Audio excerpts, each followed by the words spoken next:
I am Dracula. I am Dracula. I am Dracula. I am Dracula. I bid you welcome.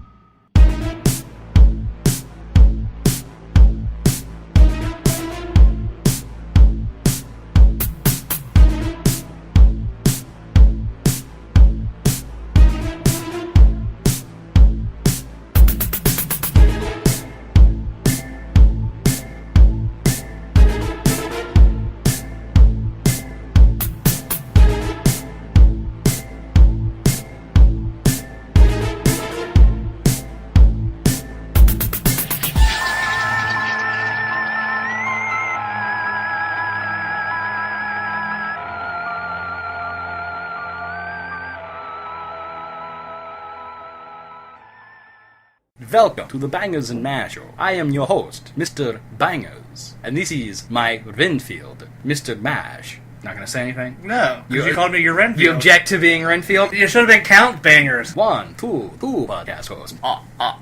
Before we get to our topic today, a listener left a comment over at my blog where I also post podcast episodes. And I'm going to read this. His screen name is Wit's Brain, and this is what he said. I'm one of those lurkers who follows your podcast and blog. Sorry for not expressing my appreciation previously, but this podcast was laced with disappointments about not getting any emails since August. This was a comment on the Disney episode we did last November. So I thought I'd let you know that I am listening and reading and enjoying, and will try to post here with regularity. And then he says some nice things about Disney episode we did. Wraps it up by saying, again, I really appreciate what you guys are doing. Thanks. And thank you, Wit, which is what I'm going to call you, for leaving that very, very nice comment. And while we're here, we might as well give a shout out to the people on the Facebook group, Lloyd and Lee, who take the time to like the new episodes, and Lloyd's posted some stuff on the page right now, so thank you once again. I go through dark moods. Some days logging on to Facebook and seeing that somebody left a comment on the Facebook group is enough to perk me up. Because I put really an inordinate amount of effort into the show. Probably more than you should. Probably. The fact that somebody is appreciating it really does mean so much to me. It's great that we're actually starting to build up that fan base a little bit. We do have a few followers, which is enough for now. For now. Tell your friends, buy my book. Subtle. You didn't figure it out from our cute little intro there. What is today's topic? We are talking about the King of Gravestones, the Master of Mysticism, the Drinker of Darkness, the Knight of Night, the King of Vampires, the Prince of Darkness, the Count, of course, Dracula. Our very first episode of the podcast, which seems like so long ago now, doesn't it? 49 episodes ago, something like that. Was about the Universal monster movie. We talked at great lengths about the Bela Lugosi Dracula, and we even did a commentary about that film. So our thoughts on that particular alliteration of Dracula are pretty well known. Yes. Though if you're going to talk about Dracula, you have to at least mention it, the iconic version of the character. Well, I agree. In a lot of ways, it's still the most scary version. It's the subtle creepiness that he has. That original film is still incredibly effective. So we have to pay our dues to Lugosi. They still make cartoons where Dracula has a Hungarian accent, and it's all because of him. Should we go ahead and get this over with and tell people that we are not going to be talking about Nosferatu? So the film is an adaptation of Dracula. It's still, I think, a distinct topic. I was tempted to include it, but JD's never seen the original because he refuses to watch silent movies. Someday, I think we will do a Nosferatu episode, because there are at least 4 movies there that we can talk about. Since we're talking about Dracula movies today, technically Nosferatu is not a Dracula movie. I understand it's an adaptation of the Dracula book, but the character's name is not Count Dracula. I remember reading once that Dracula is the most adapted character in literature history. Neck and neck between him, Frankenstein, and Sherlock Holmes. By no means is this episode going to be a comprehensive discussion about Dracula on film. We couldn't do that in 2 hours. We couldn't do it in 4. But we're going to try. We couldn't do it in a 4-part tetralogy. We're going to try and squeeze in as many as possible. But primarily what we're going to be discussing today is the Hammer Dracula series, starring, of course, Christopher Lee, which we've never talked about on the show before. We're just now getting to Hammer horror. We're doing Dracula to tie in a little bit later on in the year. Yeah. Let's leap in with the first movie on our list, 1958, Horror of Dracula. Or, if you're living in the UK, just Dracula. Dracula the terrifying, the feared, who sleeps in the tombs of the dead by day and arises at night to inflict his terror upon the innocent and the unsuspecting. How do you destroy a fiend who has so far proven himself indestructible? Those who come to end his reign of terror stay to become his victim. Dracula, the bedeviled master of all that is evil. Before this film was made, Hammer had previously done a Frankenstein movie called Curse of Frankenstein, also with Christopher Lee, Peter Cushing, and director Terence Fisher. That was the film that started their style of taking these classic horror characters and putting them in bright Technicolor and adding a lot of blood and some sexual suggestions that would become more explicit as the decades went on.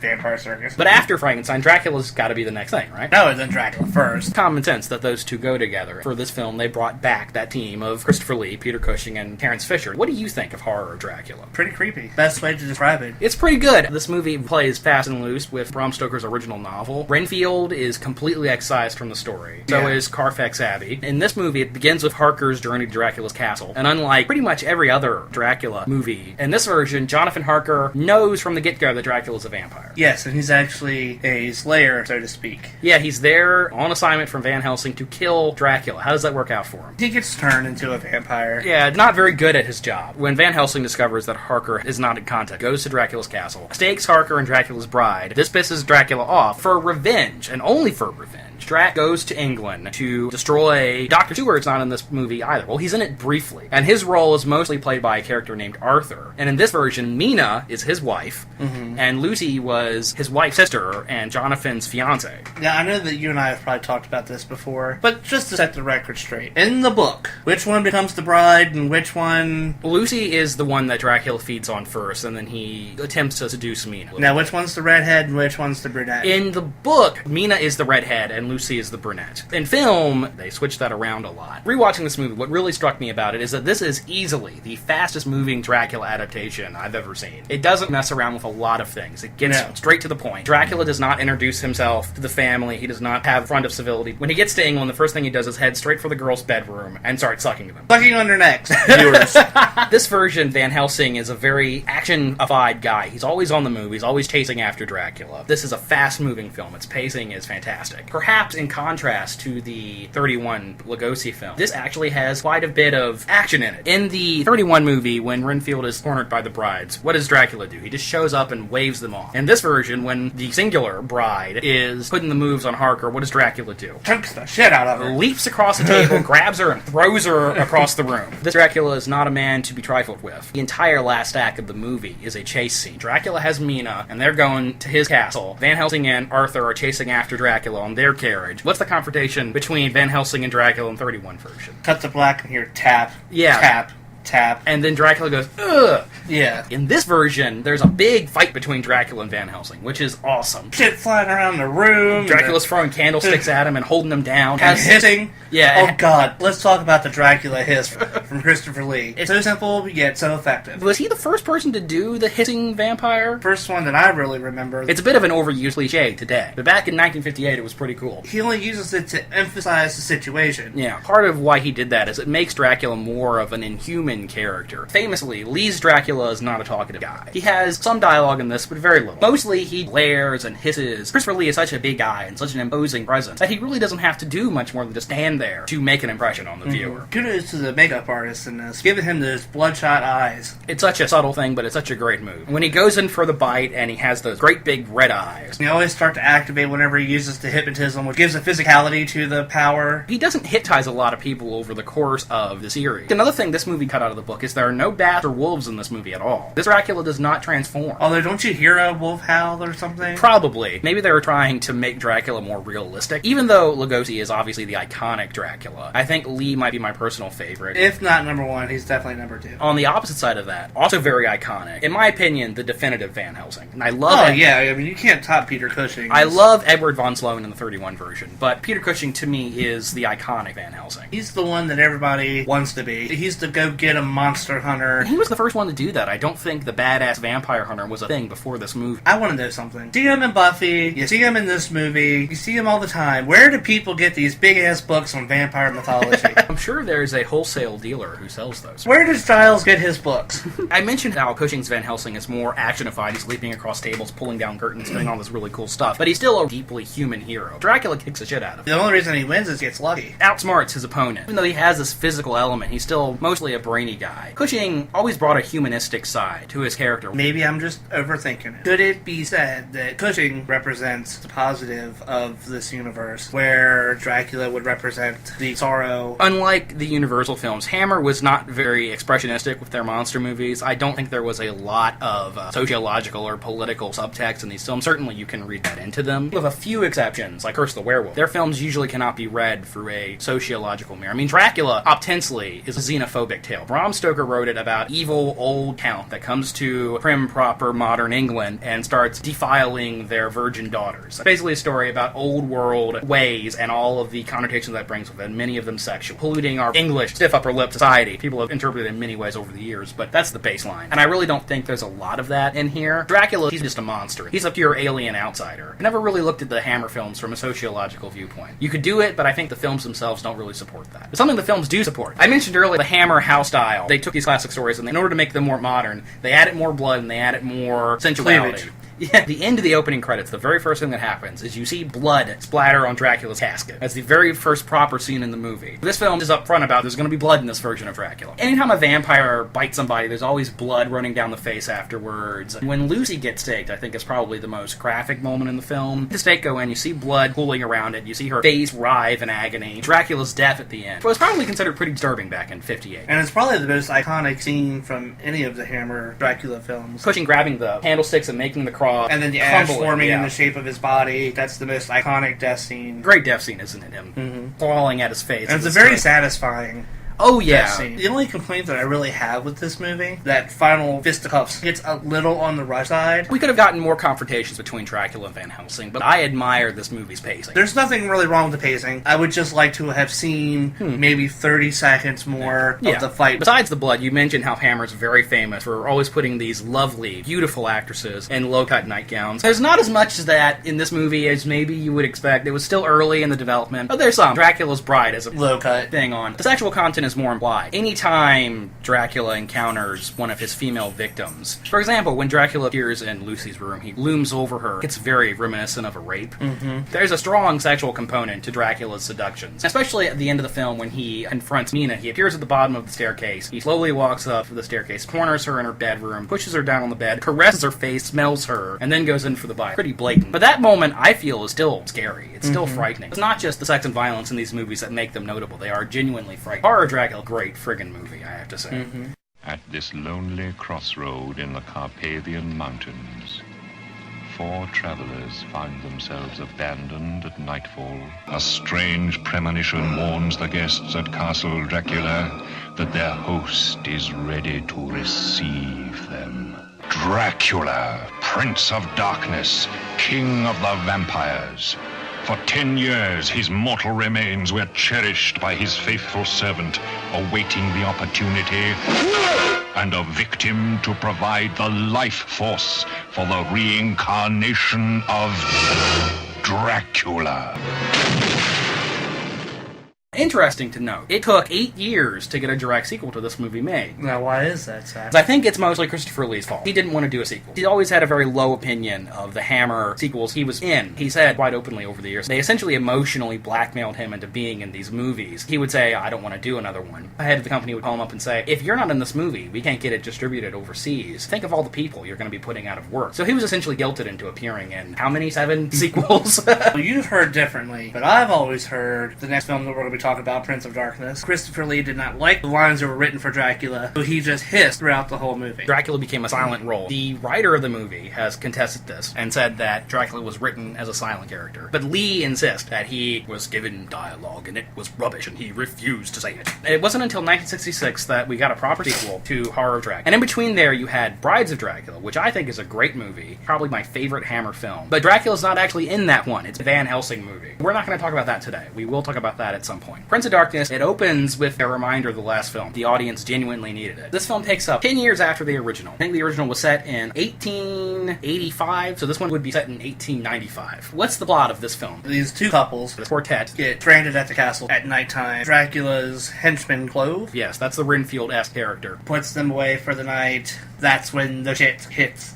the fan. Diane and Charles and Helen and Alan, there's the Kents, they're going on vacation for Europe. And they pass through Dracula country. And even though all the locals say you do not want to go to the castle, they do it anyway. Clove murders Alan, slits his throat over Dracula's grave, over his ashes. Blood pours down, and the Prince of Darkness is revived. First thing he does is turn Helen into his new vampire bride. And he attempts to do the same with Diane, and it's up to Charles, who teams up with the local priest, Father Sandor, to stop that from coming to pass. Which is an awesome priest name, by the way. Sandor? Sandor. It would be better if there was a Z, so it would be Zandor. Sandor, the vampire slayer. What this film does, and what many of the sequels would do, is it intentionally limits Christopher Lee's screen time. Dracula does not appear in this movie until 40 minutes. Horror moved around a lot. It was a very fast-paced story. In contrast, the first hour is set almost entirely within the castle. It is mostly these four people hanging around the castle doing stuff with a lot of foreboding warnings. And the final minutes of the movie are mostly set in the priest's monastery. It's not until the final minutes of the film, the very ending, where this one starts to get the amount of action that its predecessor had. There's another carriage chase. And you see a lot of Dracula going like this. Whipping the horses, yeah. There's always a carriage case in these movies. Have you noticed that?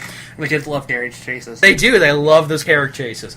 In this one, the script is somewhat cliche. The main characters of the film ignore the obvious warnings. You know, don't go to the castle, don't go to the castle. What's the first thing to do? They go to the castle. They're at the castle eating dinner. Somebody raises a glass to Dracula, and what happens? Is it lightning crashes or something? Ominous wind blows through the house and all the candles flicker out. Most obviously, Helen, Barbara Shelley's character, is haunted by bad vibes. Premonitions about how they really need to leave this place, which they don't. I have criticized this film. I think the script is weaker than the first film, and the pacing is not as strong. However, this movie is just as scary as horror. Oh yeah, this movie is creepy. It doesn't really do a lot to be creepy. There's a lot of shots of empty sets, and that's amazingly spooky. Or how about the opening scene, the funeral, people all dressed in black, mourning? The scariest scene in this movie for me, and there are a couple that are good, but the best scene is Helen has been turned into a vampire, and she's trying to bite Charles. She's about to bite him when Dracula leaps to the top of the staircase, and there's a close-up on his face as he's hissing, and there's bright red walls behind him, and it's such a strong, effective moment. And his mouth is really wide, and his fangs are really wide.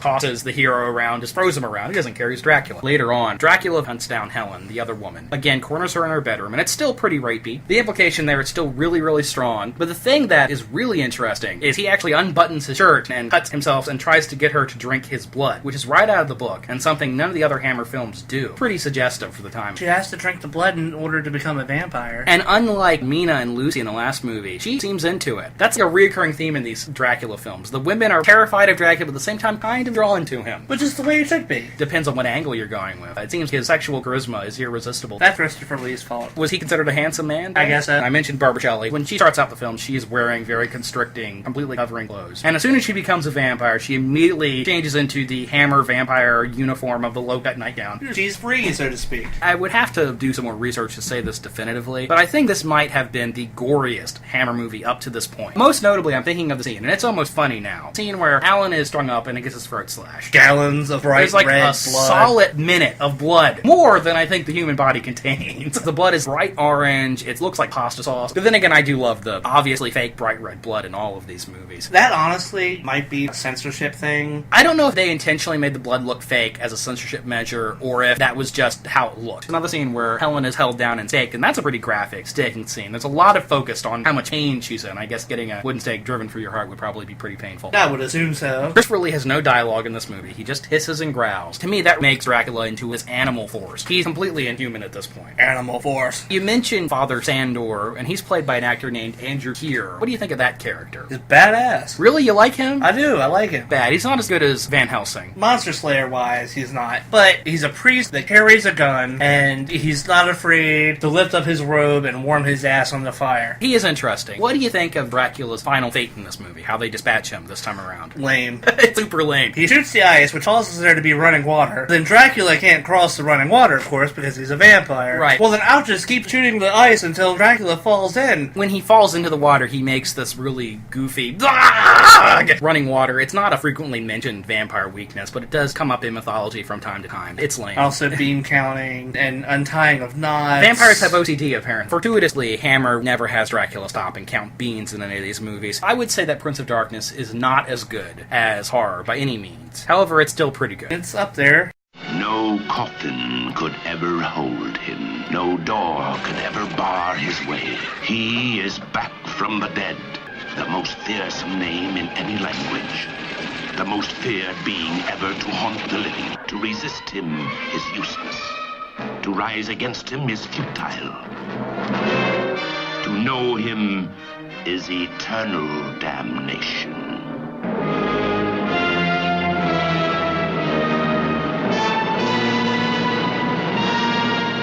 Dracula has risen from the grave.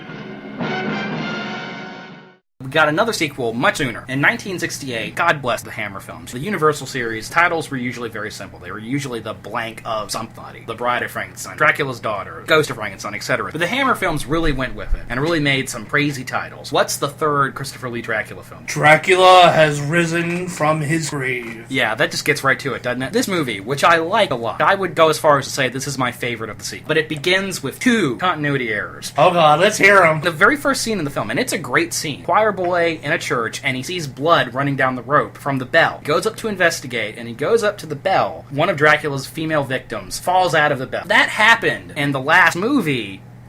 When? There was no opportunity in the last movie for Dracula to sneak off screen and claim this other victim, much less stuff her up a church bell. I don't know. Yeah, there's no answer for that one. There's that time after he's resurrected. It's a very small window of opportunity. Yeah, in movie time, but in the character time, it was probably long enough for him to go get a midnight snack. Maybe. He probably needed to go get something to eat. He was hungry. He was laying down for a while. Something else. First one was set in 1885, and they say it's been 10 years in Prince of Darkness. So that places that movie in 1895. And this film is said to take place 12 months later. So that means this movie would have to be set in 1896, right? It's very easy to miss. But the dates in the film say 1905. Clearly they were not paying attention. Anyway, what's the plot of Dracula Has Risen from the Grave? Dracula has risen from the grave. In this movie, a guy named Monsieur Moeller goes to a bar in Dracula country. Carlsberg, I think is the name of the area. Kleinsberg or Carlsberg. I think they changed it a few times. The locals are still terrified of Dracula. They say the shadow of his castle still reaches their home. Their church. That's why there's no Sabbath. The old priest. Yeah, the Monsieur. Rather pissed off at the local priest. And he says, well, you're going to help me drag this big-ass golden cross, because apparently the church was supposed to be a non-profit organization.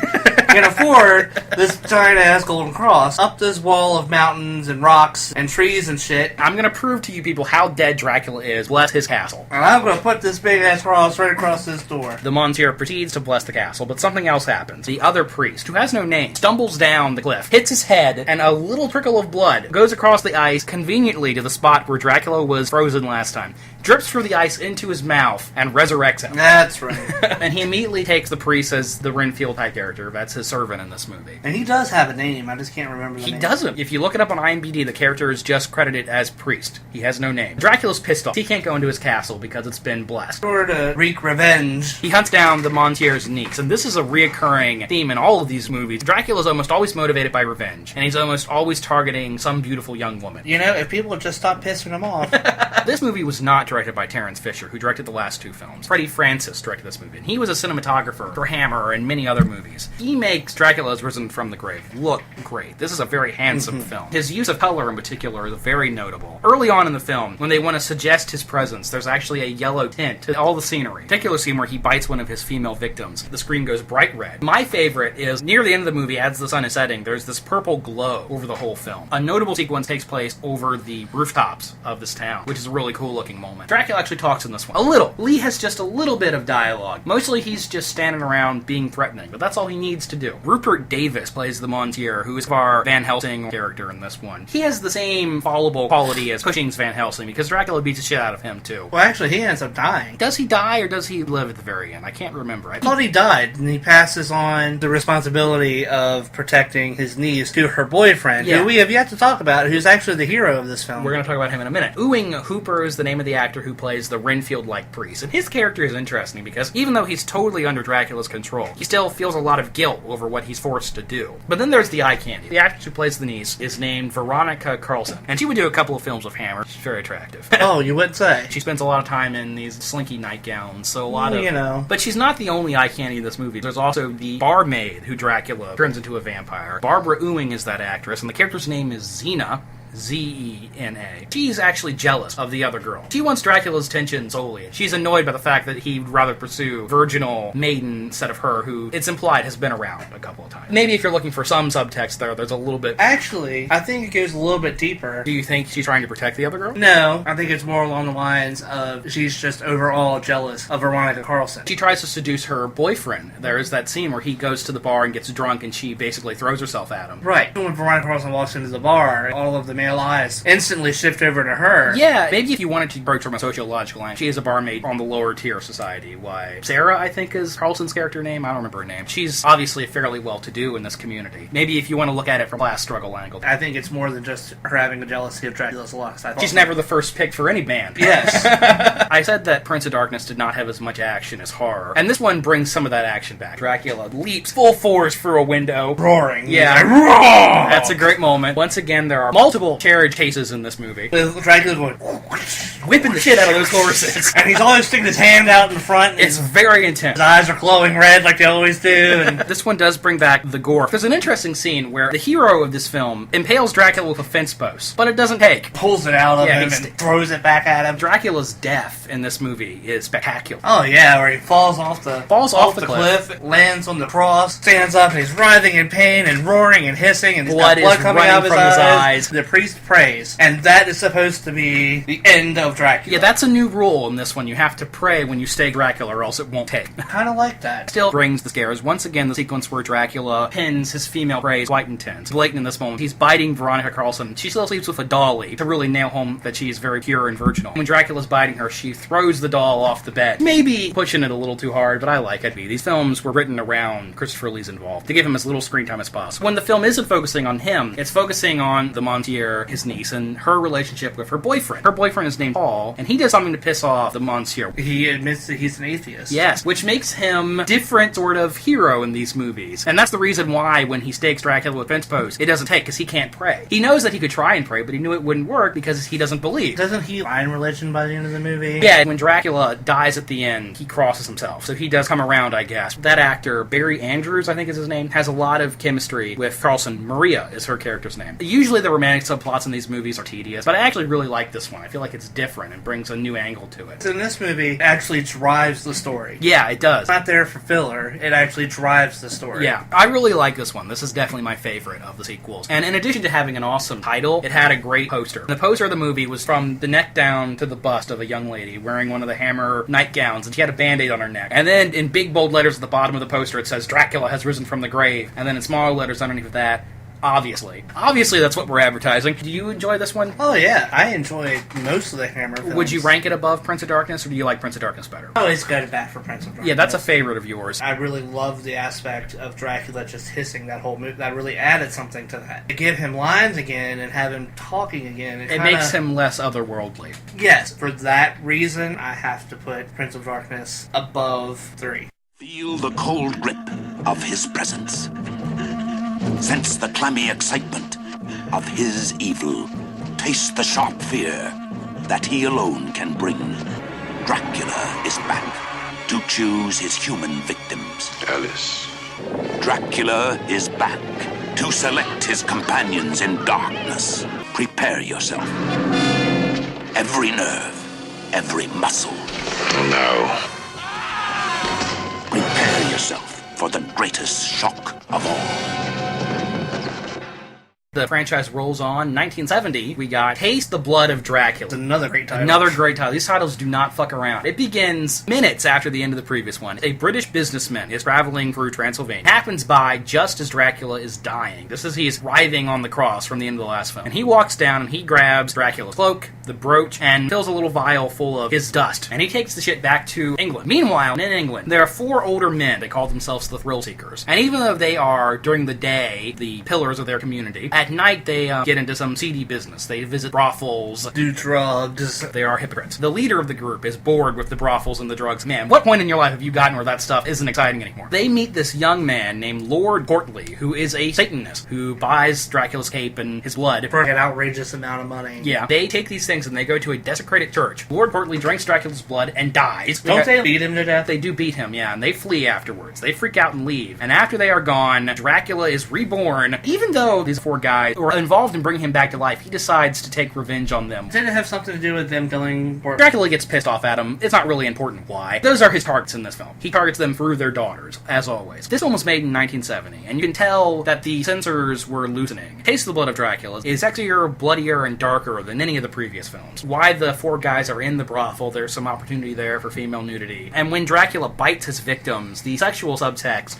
is more obvious than ever. Is it weird that the bite seems more sensual? Oh, not at all. It's definitely intentional. It's fang rape. When he bites the one female victim, it seems to me that she has an orgasm. So yeah. This movie is definitely edgier in that regard, and it's more violent, too. The character gets hit in the head with a shovel, people are shot, people are stabbed. Interesting, a live human is actually staked through the heart in this one, just to prove that it works on normal people, too. I do want to point out the one problem I have with this movie. What's that? One of the main characters in this movie is named Paul. Yes! The male hero of the film is named Paul, as in the last movie. And in the next movie, one of the heroes would be named Paul. What the fuck was up with Hammer naming their characters Paul? Unlike the previous movies, this movie's on Dracula's side. He's in a roundabout way the hero of this movie. It's the way it should be. The four men he's taking revenge on are despicable characters. Jeffrey Keane plays William Hardgood, who is the father of the main female character in the movie. In addition to being a hypocrite, he's an alcoholic. And there's one scene where he attempts to whip his daughter with a riding crop. The joy of the film comes from watching Dracula take out these dudes. It's a very different approach from the earlier films where Dracula was really the bad guy. And this one, rooting for him. Yeah. Christopher Lee's role is intentionally getting smaller, and he wasn't even supposed to be in this movie. The original plan was to have Ralph Bates, Lord Courtleigh, take over the Dracula role, but then eventually they realized we gotta get Dracula in the movie. I'm glad they did. Even though I like Ralph Bates, and he's very entertaining in the role, the movie wouldn't have been as good without Christopher Lee in it. The second half of this movie, I think, is less interesting. After Dracula takes the revenge on thrill seekers, it really starts to drag. I don't even remember how this movie really ends. Alice is the name of the girl. She has a boyfriend named Paul. Her father doesn't approve of them dating, even though he does these awful things at night. Dracula hypnotizes both Alice and turns her friend Lucy into a vampire. Once it turns to the boyfriend trying to save the girl, it gets way less interesting. Definitely the lamest ending in the Hammer canon. During the day, while Dracula's sleeping, Paul goes back into the desecrated church where Drac's hanging out. He re-blesses the place. He puts all the crosses back up. He turns it into a proper church. And when Dracula rises at night, he doesn't notice this for a few minutes. And when he does notice that there are crosses everywhere, he freaks out, falls off a balcony, and just turns to dust. He was just overloaded with so much holiness that he turned to ash. Especially compared to the last one, you got him impaled on a friggin' cross. This one really does not match up. And I'm sure it sounded better on paper. Dracula's overloaded with so much holiness that he turns to dust. But in execution, it really does not work on screen. No. Directed by Peter Sasdy. There's some good British fog. The sets look great in this movie. As in Lugosi, it would shine a light on Lugosi's eyes as Dracula. And he does the same thing here with Lee, which is a cool trick. But overall, this is the first of the Hammer Dracula movies not to have any scares in it. One of the weaker ones, I think. Hunt him. Attack him. This evil must be destroyed. Burn down his citadel of evil. Dracula's reign of horror reaches out even further. There is one way into his innermost sanctum. One way in and no way out. There is no escape from the all-embracing evil of the humans who do his bidding. There is no escape from the scars of Dracula.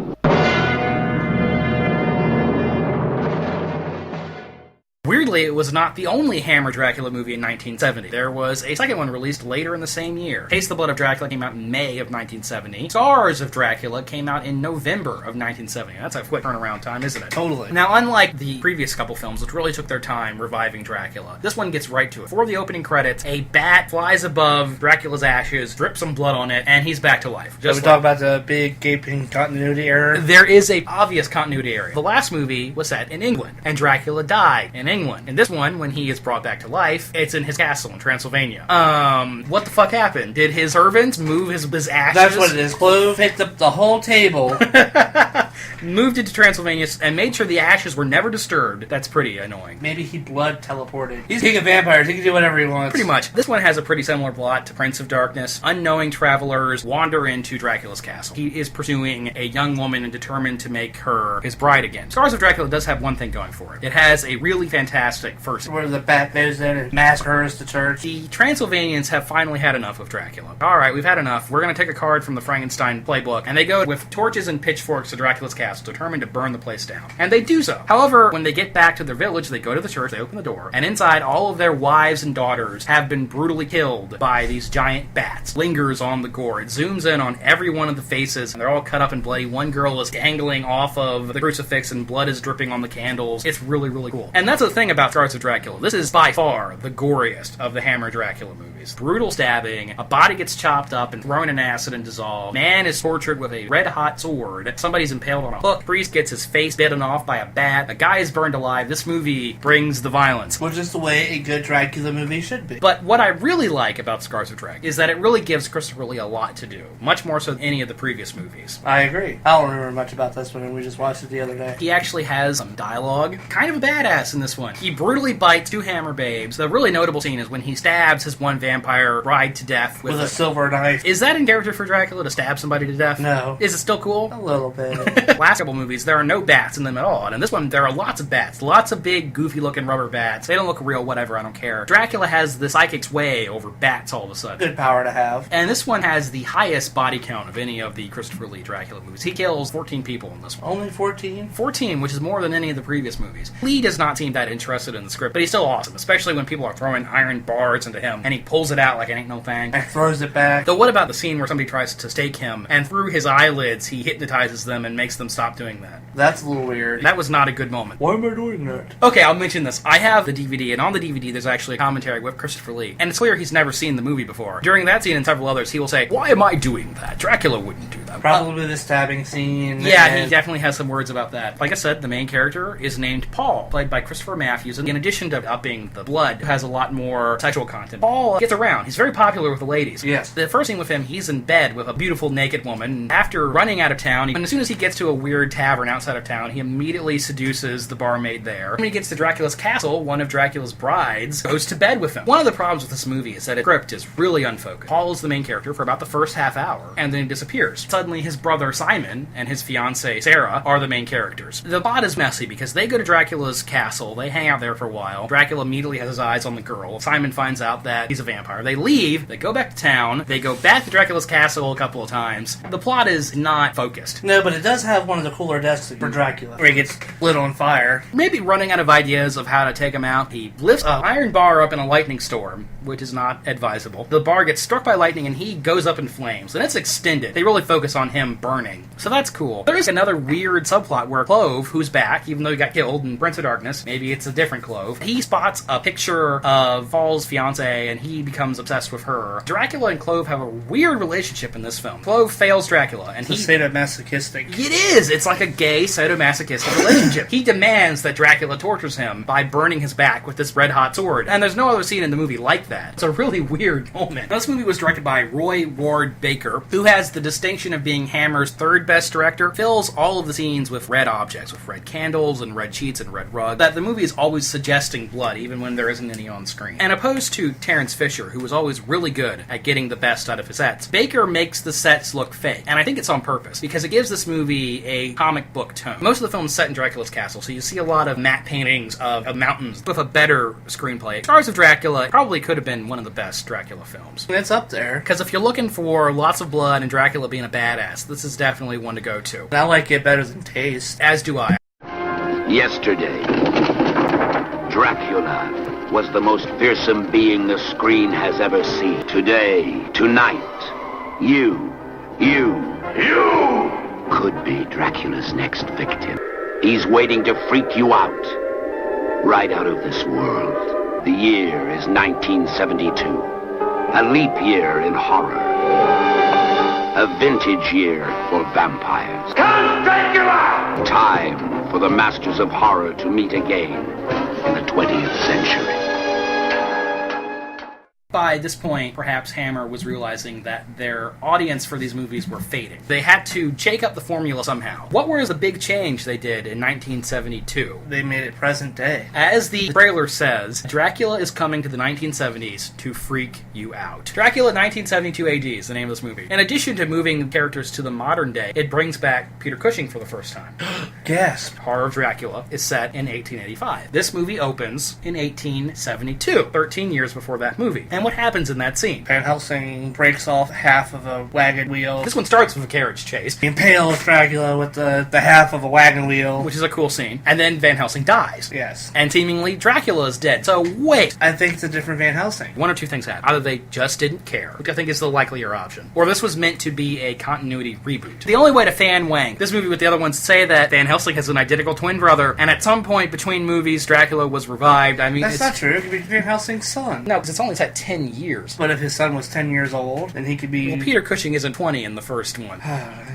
But anyway, it's not really important. The majority of the film is set 100 years later in 1972 in modern-day London. The plot of the film is that a guy named Johnny Alucard and he has a group of friends. Johnny Alucard fancies himself a Satanist. Among them is Jessica Van Helsing, the modern-day Van Helsing's granddaughter. He invites them to an abandoned church. They have a black mask, and it's the church where Dracula was buried. Ritual revives Dracula. Well, I thought he was buried on the ground and then they built the church on top. Something like that, yeah. For revenge, Dracula targets Van Helsing's granddaughter. That asshole. Johnny Alucard, which is a last name no one would ever think to spell backwards. Do you like this movie, 1972 AD? I actually do like this movie. Overall, I don't know if the movie works, but there is individual stuff in it that I do enjoy. What do you think of the decision to move the series to the modern day? It might have been an important move. And there is that long opening scene where a funky hippie band is at a party. People there are just aghast at the youth culture. These are funky 70s kids, man. They're swinging, yo. I mean, it was the 70s when this was made. A legitimate issue with this film is that Dracula never interacts with the modern world. Gasp. He is confined to the church throughout the whole movie. The title seems to imply that Dracula's going to be hanging out in modern-day London, but no, he doesn't. And this is another one that takes a really long time for him to show up, too. Yeah, it does. His role is very small. There is this deliberate segregation between the gothic horror element and the modern-day setting. Dracula just hangs out in his crypt while his apprentice, Johnny Alucard, goes out and turns people into vampires. So the weird part is that the gothic horror stuff is really good. Abandoned Church is really cool looking. There's a lot of fog. It's very spooky. The film does not... It's a great atmosphere. It does have a great atmosphere. But the film does not really do a good job of mingling the modern setting with that gothic horror element, which is disappointing. But how much you like this film, I think, really depends on if you enjoy the characters. And I do. I enjoy the quirky cast. See, that's me. I really like the characters. I feel like they make this movie. The Alucard character is almost identical to Ralph Bates' character in Taste the Blood of Dracula. And the teens are not well defined. One, a jokester, boyfriend is very noble. There's a black girl, and that's her only defining characteristic. And then there's another girl, doesn't even get that much. The film features probably two of the most beautiful women ever be featured in any Hammer film. Stephanie Beacham plays Jessica Van Helsing. I mean, the entire last half of the film where she's in this very tight white dress. Oh, yeah. Oh, yeah. Caroline Munro is also very lovely, though her character is the slutty one, I guess. She wears this cut-up black dress and gets blood poured over her cleavage. It's not bad. Yeah, that's the one I thought she was. Yeah, the sequence where they resurrect Dracula, pretty effective. Mm-hmm. Builds a decent intensity. Really, the main reason to check this one out is because Peter Cushing is back, and it's so great to have him back as Van Helsing. He contributes so much to this film. He does play it different than the one in the 1800s. He's a little older, he's more vulnerable, he's a little more bookish, but he still can take down a vampire. There's that really cool scene where he confronts Johnny Alucard in his apartment. Van Helsing bounces the sunlight off of a mirror. He stumbles backwards into a bathroom, accidentally pulls the shade, and falls into the shower and turns the running water on at the same time. He's dead as dog shit. That final fight between Dracula and Van Helsing is probably the best scene in the movie. Van Helsing goes to the church, corners Dracula, and they have a confrontation in the stairway. He stabs him with a silver dagger. Outside of the church, Van Helsing has dug a pit and filled it full of spikes. Oh, yeah. And he pushed Dracula into the pit, and then he hits him on the back with a shovel and pushes him down through the stake. At least he gets a good death in this one. Overall, 72 is probably a weaker one, but I still think it's not bad. It's still better than Taste. With the exception of the next one we're going to talk about, Taste the Blood of Dracula is probably the weakest. I would still put 72 above that one. It has a quirky energy all of its own.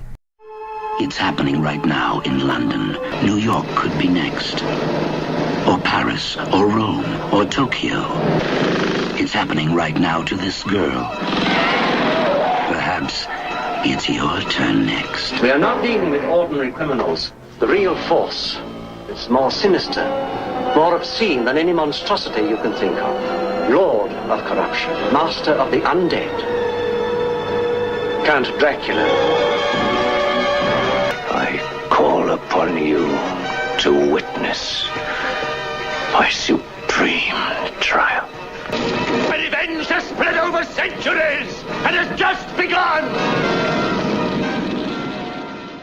Did you get to see Satanic Rites of Dracula? No. Oh, okay, well, I'll be brief then. Apparently, in 1972 was not successful at the time. Hammer continued on with a modern-day setting. Anyway, the Satanic Rites of Dracula from 1973 is a direct sequel to Dracula 72 AD. But this one has a very different plot. English Secret Service is investigating satanic rituals. One satanic ritual in particular features very prominent members of society. And they bring in Van Helsing as a cult consultant. Is this the same Van Helsing from 1972? It is. He even lives in the same apartment. He even has the same painting of Dracula on his wall. Meanwhile, a scientist, who's part of the Satanic Circle mysteriously dies, he was developing something for a millionaire named D.D. Denham, who is Dracula. Dracula has started a business. His plot in this movie is he's going to develop a super plague, unleash it on the world, and bring about the apocalypse, which is a very different kind of plot. Yeah. One of the things that you can commend this movie for is it is a direct sequel to 72. Cushing is the same Van Helsing. Jessica Van Helsing, though played by a different actress, is still in the movie. And even Scotland Yard Inspector from the last film, Inspector Murray, comes back as well. D.D. Denham, Dracula's pseudonym, his business is built upon the remains of the church from the last film. The only thing this movie doesn't answer is how Dracula came back to life. Van Helsing didn't pray. Maybe that's part of it. There's not a lot of horror in this one. There are extended sequences of people in black robe, but there's no fog, there's no old castles. This film is really lacking in the Hammer atmosphere. There's a lot of scenes of guys in fuzzy suede vest, because it was made in 1973, chasing people on motorcycles or shooting at people. A lot of scenes of old British guys in rooms discussing stuff. Really, the only scene feels like classic Hammer is at the very end where Cushing and Lee face off. Dracula lights a bunch of black candles. We've just thinking about it. And he says, I'm going to bring about the apocalypse. This is what I'm going to do. And Van Helsing and Dracula stare each other down. The room gets set on fire. They run out into the woods. And this is a weird thing. The way Dracula's killed in this movie is he gets tangled up in a hawthorn bush. Apparently, the hawthorn bush is yet another weakness of the vampire. The crown of thorns that Christ wore on the cross was made from hawthorn thorns. So Dracula stumbles into a thorn bush and Van Helsing stakes him. Really, that's the only scene in this movie that feels like classic Hammer. Lee gets a great monologue about where he's going on about how Dracula's going to bring about the end of the world. It's not very well paced, the plot isn't very interesting, and it doesn't really even feel like a Dracula film. Weirdly, this one's in the public domain, so you can watch it for free on YouTube and any other website like that. This is the one that broke the camel's back. I think Christopher Lee finally said, I've had enough of it. You can't bring me back anymore. And they made one more Hammer Dracula film, The Legend of the Seven Golden Vampires, or Dracula and the Seven Brothers, which is a really weird film, vampire movie and a kung fu movie. Now, have you seen The Seven Brothers? No. You should check it out, because it is pretty interesting, though very different. And Dracula's in the film, but he's played by another actor. But it does have Peter Cushing in it. At least the series sort of ended on a high note. This one, Satanic Rites, is not good.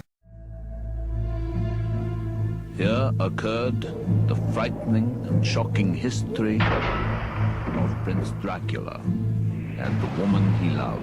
I have crossed oceans of time to find you. What are you? Vampires do exist, can take on many forms. He can appear as mist, as vapor, as the fog. The power of his evil desire has no end. Make no mistake, he must be stopped.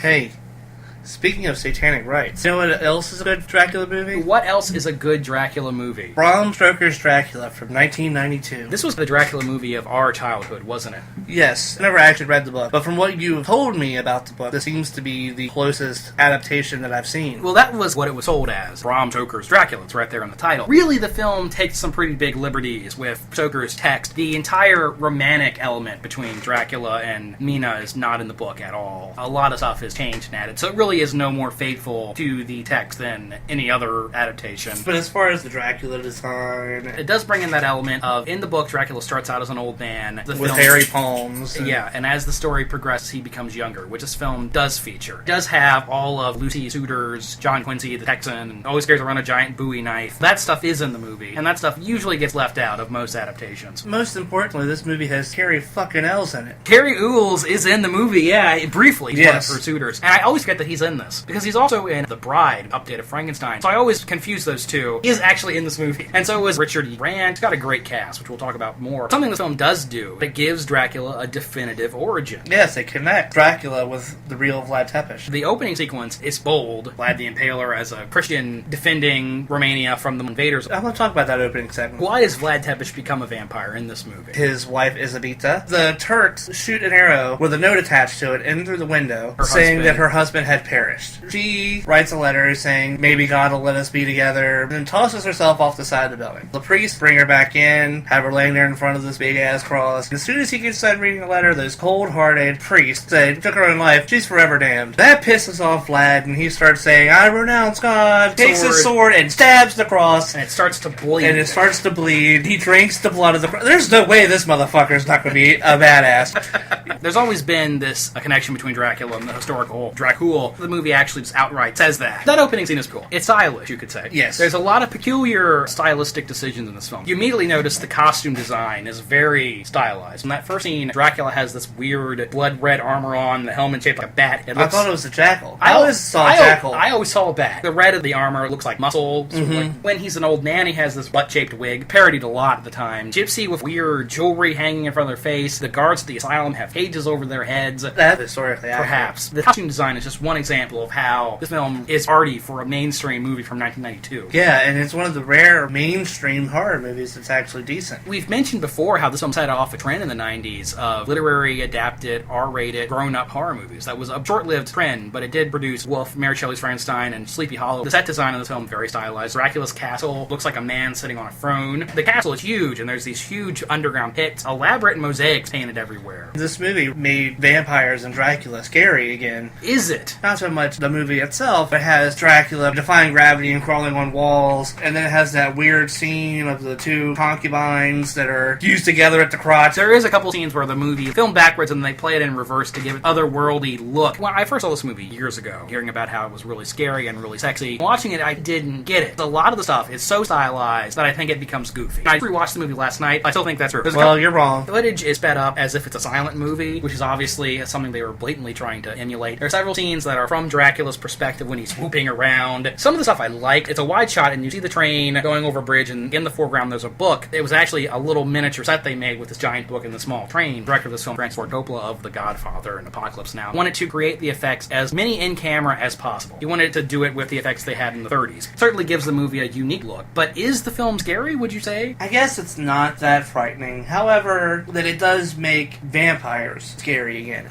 Vampires fell into the same mold. They maybe flew too much. There were defined rules for what a vampire was and what a vampire could do. Right. This movie said Dracula defying gravity. Can turn into fog. He can turn into fog. He can turn into a werebat and a werewolf. Prosthetics in this. Oh, the effects are fantastic. Are amazing. This is the only movie that I've ever seen that had a werebat in it that looked good. Werebats are hard to do, and the sequence with the werebat is one of the best in the movie, especially at the end when Dracula turns into rats. I had forgotten about that. Oh, yeah. That is creepy. I agree with you, and legitimately interesting horror stuff. Dracula is a werewolf, and he's humping Lucy in the garden. When he finally kills Lucy, and he's outside her window, leaps through the window as a wolf, the entire room is splattered with blood, and we have a very memorable image. I mean, the movie really emphasizes Dracula's ability. I mentioned earlier how this film had a reputation at the time as being, very erotic and very sexy. Would you agree with that? Yes. Parker falls into the bed, and then it's very heavily implied that the vampire bites him on the dick. They do seem to go in that direction. Brides are topless, and they're writhing around him. That Medusa vampire bride, that's in there. That was weird. There's a lot of weird imagery in this movie. I mean, Dracula seduces Lucy, and she goes into erotic convulsions. He doesn't really force me to drink his blood. She does it willingly. That's very sexualized. But the main reason the film doesn't sit well with me is this romance between Dracula and Mina. And that was a big selling point for the film. This is a romantic Dracula. I kind of like that. I like it when someone is, I don't want to say intelligent enough because you'll really jam that down my throat, is intelligent enough to blend the romance of the vampire with the horror of a vampire. That's what doesn't work about the film. Dracula is too horrifying to be a genuinely believable romantic lead. He's really a monster in this one. That's what you're failing. I'm failing to grasp the nuances of this movie. Well, no. When he is seducing Mina, we need to mention that Mina looks just like the princess. Right. Sure, he could, for lack of a better word, glamour her into liking him. And I think he does. Maybe that's what he does. Mina's engaged to Jonathan, and that is an important part of the movie, but she's falling in love with the Count at the same time. I don't like it, man. The movie earns that, though. I disagree. I don't think it does. I think it does. There's that scene where Mina and Lucy are talking. How chaste Jonathan is. They do set it up, and he does work on seducing her throughout a good part of the movie. What do you think of the performances in this movie, JD? I like them, for the most part. Gary Oldman as Dracula. That's great. He goes over the top a lot. He certainly gives a good performance, very memorable performance. Though I'm not a big fan of some of the things he does. I've always hated the scene where he's in the castle with Harker, and then Dracula pulls the sword and swings it around. Man, if I was Jonathan Harker, I would have gotten out of there then. I wouldn't have stuck around. Should have been his first sign that something's fucked up here. But overall, Oldman is good. Really like Anthony Hopkins as Van Helsing. Oh, yeah. Great character. He plays Van Helsing as a person with no filter. He says, I'm going to grab a stake for her heart and cut her head off. And he says that at dinner at one point. He's very blunt, and I like that. What do you think of Winona Ryder as Mina? See, Winona Ryder is one of those actresses. Oh, I love her. That she's good in some stuff and not so good in the other. And I feel like this movie's right in between. The accent slips a couple of times. At the end, when she falls for Dracula, I think there's a lot of overacting going on there. There is some overacting there, I agree. Like where she's defending him in the daylight. It's not a bad performance, but it's uneven. Infamously, Keanu Reeves as Jonathan Harker. Saying it's a bad performance isn't even really fair, because he's just flat out miscast. He should have never been in the film. We like Keanu on the show. Go listen to our Bill and Ted episode. We're fans. He's really, really miscast in this part. The part where he's like, and then the vampire bites him, and then he goes, Aah! Yeah, dude, find a medium. Richard E. Grant plays Dr. Seward, who is a very different character in this movie. Tom Waits is Renfield, whose part is much smaller in this. He mostly just hangs out in the crazy house. But still, the parts that he has are so memorable. Primarily a musical artist, but he's an interesting actor as well. His Renfield is a very different interpretation of the character. Looking back on it, I'm surprised this was such a big deal. I honestly thought it would be too weird for Middle America. But it's a hit. Like I said, I don't dislike the movie. I think you're a bigger fan of it than I am. He has walked through centuries, untouched by time. He has seen empires rise and fall throughout eternity. No man has ever provoked such terrible fear and such haunting desire. Dracula, the story of the greatest lover who ever lived, died, and lived again. Sacrilege!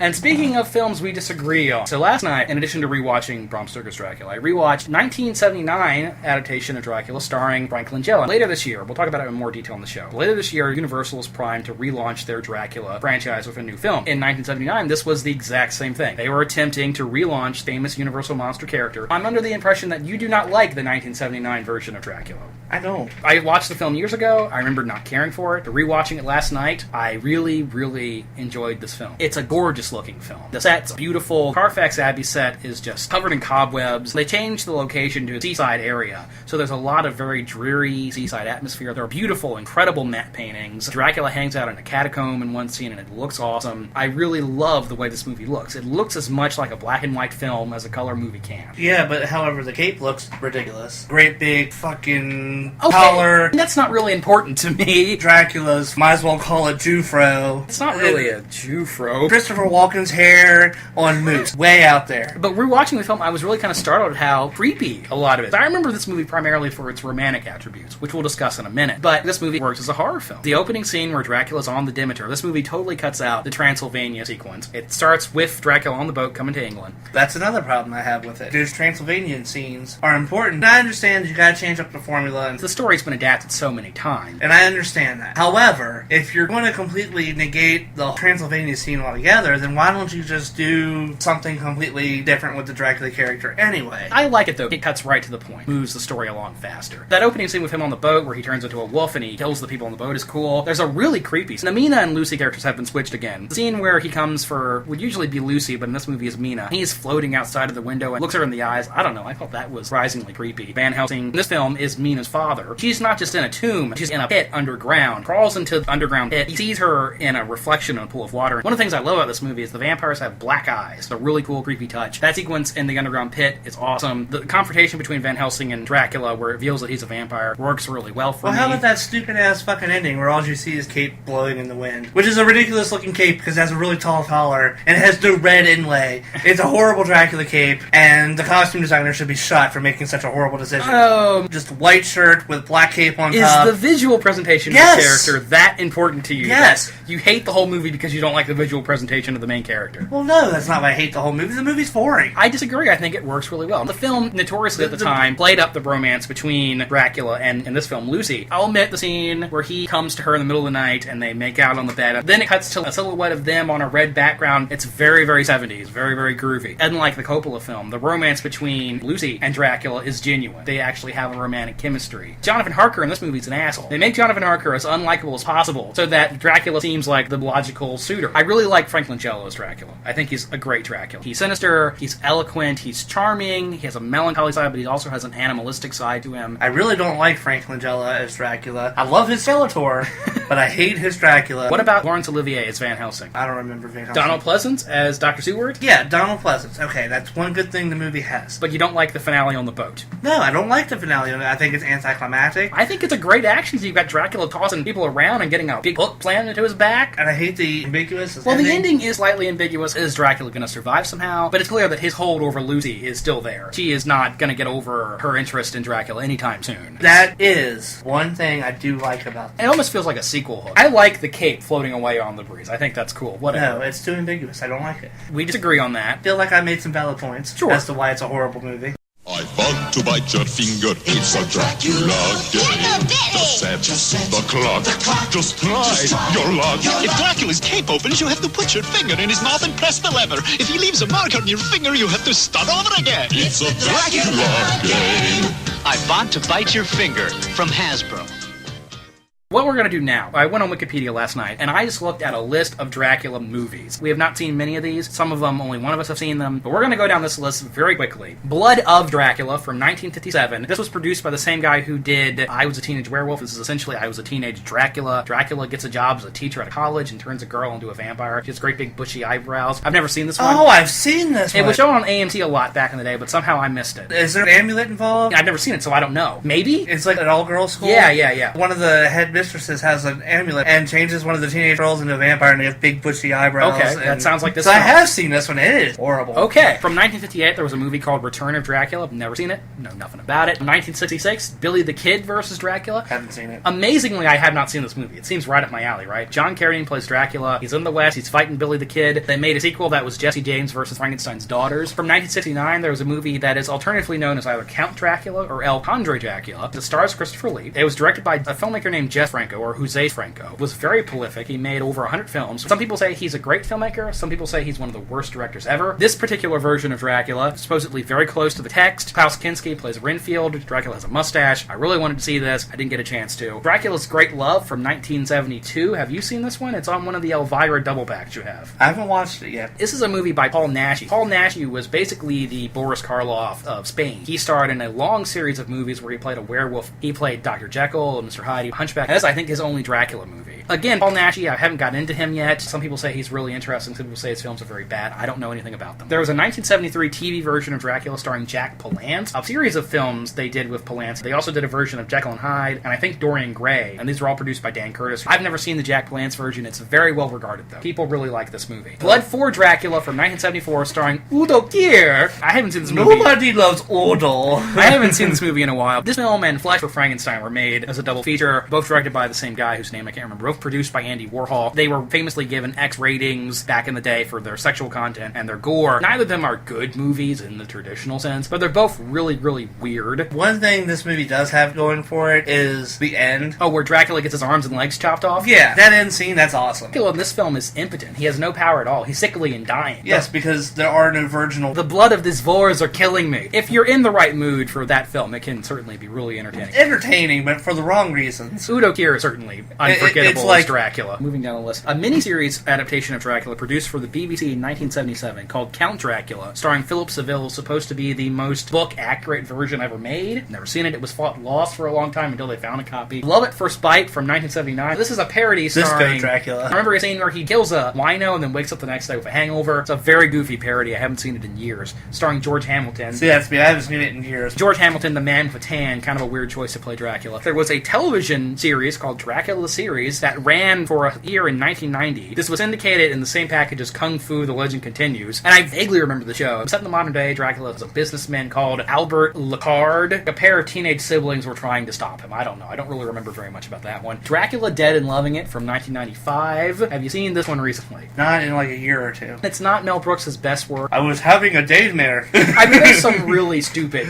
stuff in it, but it's funny. I love it when Leslie Nielsen says, Renfield, you idiot. And the actor playing Renfield, the guy from Ghostbusters 2, Master! He nails Dwight Fry. In a lot of ways, he's better than Dwight Fry. I mean, I wouldn't go that far, but he really does nail the mannerisms and the voice. It's super, super goofy, but there are some funny scenes in it. You just ate a spider. I didn't. No, I didn't. The leg is twitching. Give him an enema and put him in a straitjacket. Probably the funniest scene is where they take a Lucy, and then there's the fountain of blood on Stephen Weber. I like Dracula Dead and Loving. It's not Mel Brooks' best work by any means. But I don't think it's his worst. People don't like this movie. I kind of have an affection for this one. Next one on the list, Dracula 2000 from 1999. I really wanted to rewatch this one. I know you were super into this movie in middle school. I still go to bat for this movie. At least half a good movie. What I really remember about this film, I remember the stake guns. I remember Van Helsing injecting himself with a vampire blood so he could live forever. This was a pre-famed Gerard Butler. And I do remember how this film gives Dracula another origin. He's Judas, the biblical Judas. Yes, which I feel is an interesting idea. I feel like that's my most appreciated Dracula origin. I like it a little better than the version they did in Bram Stoker because it's more mythic, and it does sort of neatly explain the aversion to silver and the aversion to sunlight. Anti-holy. I do remember Dracula 2000 being very much a horror film of its day and having a lot of signifiers of 1999. Did you see either of the sequels to this film? They made 2 direct-to-video sequels. I've seen all of 2. Dracula 2 Ascension from 2003. And I have seen 80% of 3. Dracula 3 Legacy from 2005. Rutger Hauer plays Dracula in these, right? Or at least one of them. In the third one he does. Okay. And Jason Scott Lee from The Jungle Book is in one of these movies too, as well. Is it Jason Scott Lee, or I thought it was always Liu Kang? Maybe it was Jason Scott Lee. No, it's not Liu Kang. That's Robin Chow. Jason Scott Lee in the second one. Okay. Are either of these movies any good? 2 is okay. Okay. It's a little subpart of the first one. Do you recommend the third one, though? The third one's really hard to get to. Weird film from 2002 called Dracula, Pages from a Virgin's Diary. This is never seen it. I wouldn't expect you to, because this is directed by a Canadian filmmaker named Guy Madden, whose movies are very experimental. This is a silent, black and white ballet version of Dracula. And Dracula is played by an Asian Dracula guy. 3000? Dracula 3000 2004. This is the one with Coolio, right? Yes, I have seen this And this is Dracula in space. Yes. Terrible, yes? It's almost like a direct sequel to Dracula 1979.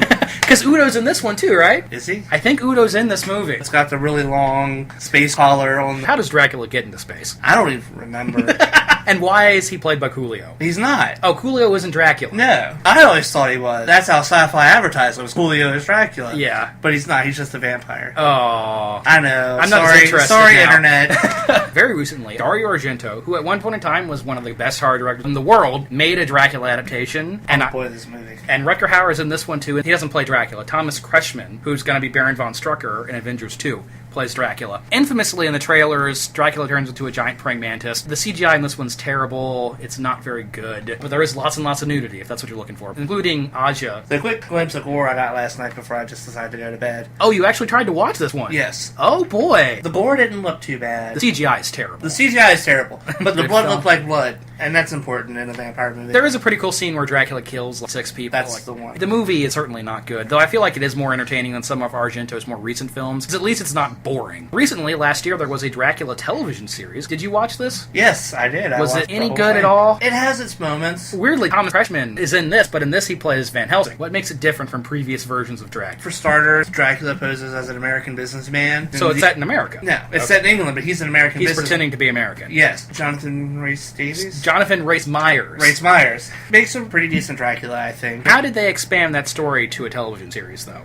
Oh god, it's way too drawn out. It does skip over the Transylvanian thing. It gives Dracula yet another origin. Oh boy. He pisses off some religious types and they cast a Christian curse on him that turns him into the vampire. Would you recommend the series? No. I've watched it all and I'll probably watch the rest. It got canceled. Okay, good. Well, then I don't have to sit through it anymore. To finish up, like we mentioned earlier, a brand new Dracula movie coming out this October called Dracula Untold. Bat Fist. Luke Evans, who's been in Immortals and Fast and the Furious X. He's Bard in the Hobbit movies. I still can't figure out if I like Luke Evans, one of these actors where Hollywood just decided someday that he's going to be a big star and started putting him in everything. I don't know if he'll be a decent Dracula or not. The trailer, it's obviously an origin story. It's obviously following the idea of Vlad Tepes being Dracula. There's a scene where he makes a fist of bats and crushes a bunch of people with it. And we're going to go see it because we want to support Universal and their endeavor to relaunch their monsters. It was just on the news yesterday that they want to launch a Marvel-style interconnected universe with new monster movies. though we don't know if Dracula Untold is going to be part of this or not. One rumor we're hearing is that, yeah, it's going to be, and then another one that we're hearing is that, no, it's not. Yeah, a new Mummy movie is going to be the first in the new cinematic Universal monster. I support that idea, even if I don't know if these movies should be big-budget action movies. They probably should be smaller-scale horror films, but we're going to check it out. We will probably report back to you on that one when it comes out. I've already committed to seeing it. That is a jam-packed episode. We got a lot of information in there. I don't think we have anything else to say about Dracula. No. Our coffin lids are sealed. Email, bangers, letter N,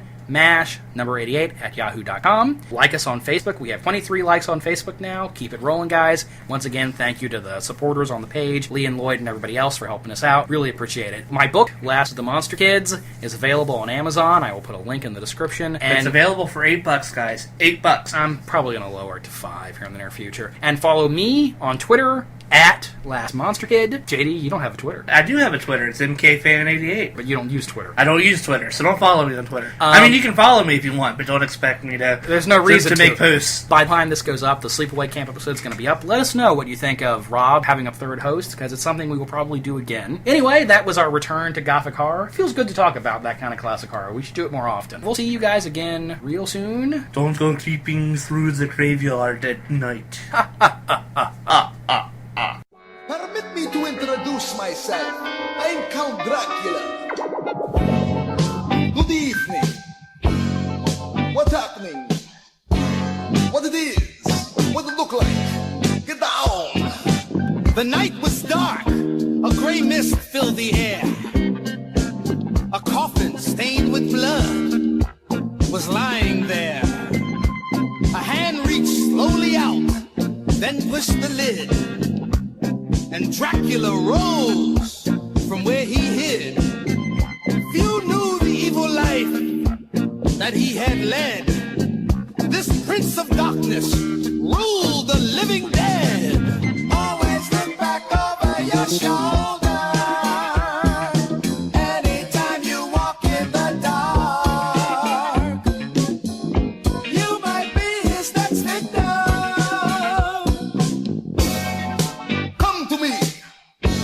Let me bite your neck. I love it. Don't fight it. It's cool. He was together. Dracula stayed clean. In his Seville, you'd see his hustlers lean. He partied to the early morning light. And he took his women with one sexy bite. No woman ever could resist his stare. Count Dracula was every inch a player. He stood in the shadows, hidden by the night. A rip-off artist who was dynamite. His game was smooth. He had the strength of 10. He lived beyond the age of all mortal men. But still he needed blood, or he was lost. And he feared nothing but the holy cross. Always look back over your shoulder. Anytime you walk in the dark, You might be his next victim.